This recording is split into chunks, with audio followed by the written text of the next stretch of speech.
This video is brought to you by Login Academy.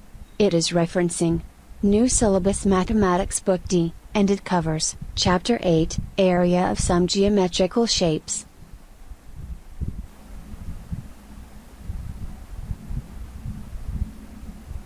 ये एक shape है हमारे पास, इसे हम स्क्वायर के नाम से जानते हैं। स्क्वायर की कुछ प्रॉपर्टीज़ होती हैं।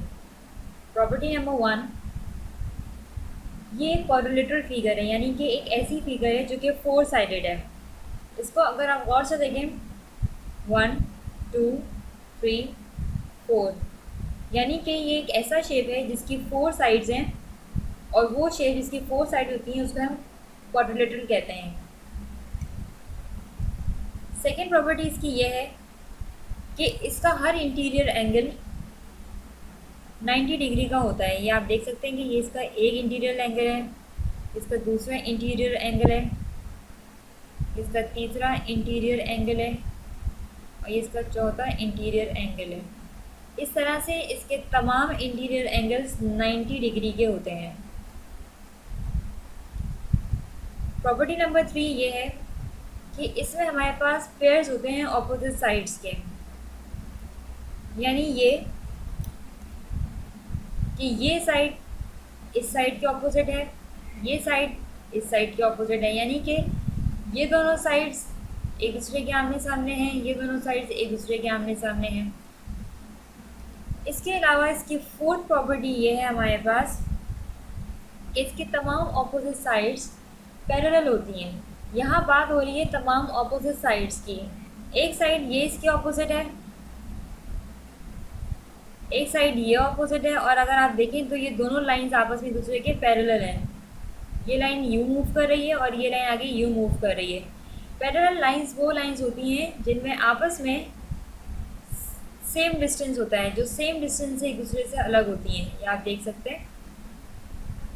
बिल्कुल इसी तरह से ये लाइन और ये लाइन एक दूसरे के ऑपोजिट है, और ये दोनों लाइंस एक दूसरे के पैरेलल भी हैं। यहाँ भी आप देख सकते हैं कि डिस्टेंस एक जैसा है इन दोनों लाइंस के दरमियान, तो ये दोनों लाइंस पैरेलल लाइंस कहलाएंगी। प्रॉपर्टी नंबर 5 ये है कि इसकी तमाम साइड्स इक्वल लेंथ की होती हैं। ये एक है side number 1, side number 2, side number 3 and side number 4।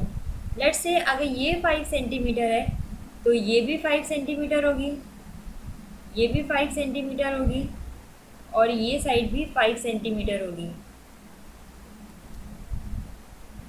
इस साइड को हम और इन दोनों साइड्स को लेंथ के नाम से जानते हैं, क्योंकि स्क्वायर में हमारे पास तमाम साइड्स इक्वल लेंथ की होती हैं। तमाम साइड्स क्योंकि हमारे पास इक्वल लेंथ की होती हैं, इसलिए इन तमाम साइड्स को हम एक ही नाम देते हैं, और वो है लेंथ। इसे भी हम लेंथ कहेंगे, इसे भी हम लेंथ कहेंगे, क्योंकि इस शेप की तमाम साइड्स की डायमेंशन सेम है हमारे पास। कॉन्सेप्चुअली हम इसे ब्रेथ कह सकते हैं, लेकिन क्योंकि इसकी तमाम तर डायमेंशन सेम होती हैं, इसलिए हम इसे एक ही नाम से फॉर्मूले में यूज़ करते हैं, और वो है लेंथ। इस स्क्वायर का एरिया फाइंड आउट करने का हमारे पास एक फॉर्मूला है, और वो है area is equals to length into length.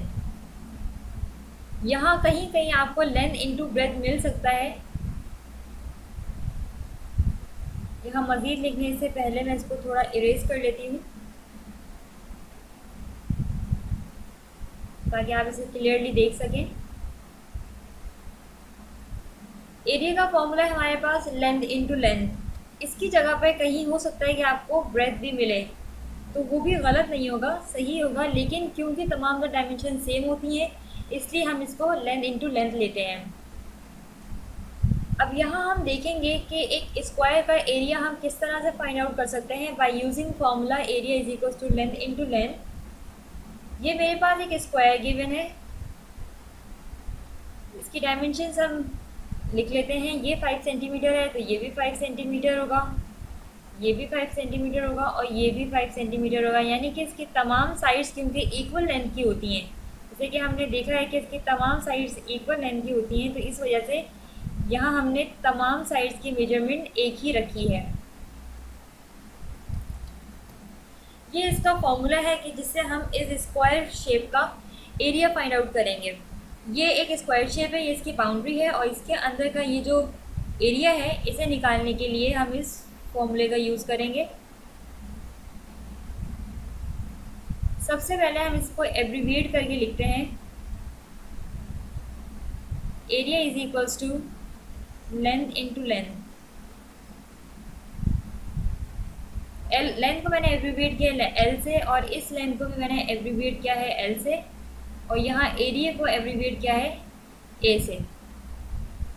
अब हम इस फॉर्मूले में वैल्यूज़ पुट करेंगे। लेंथ की वैल्यू है हमारे पास 5 सेंटीमीटर। किसी भी जगह देख लें, आप कहीं से भी उठा सकते हैं ये वैल्यू। ए की वैल्यू मिलेगी आपको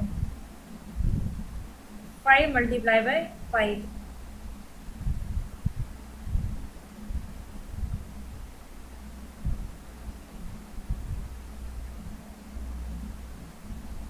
फाइव सेंटीमीटर है हमारे पास, तो ये सेंटीमीटर आएगा। इसकी पावर दोनों जगह 1 है। अब हम इसका फाइनली आंसर निकालेंगे। 5 इंटू 5 होगा हमारे पास 25, एंड दिस इज सेंटीमीटर। 1 + 1, और ये फाइनली बनेगा 25 सेंटीमीटर स्क्वायर। इस तरह से हम इस स्क्वायर शेप का फॉर्मूले के थ्रू एरिया निकाल सकते हैं।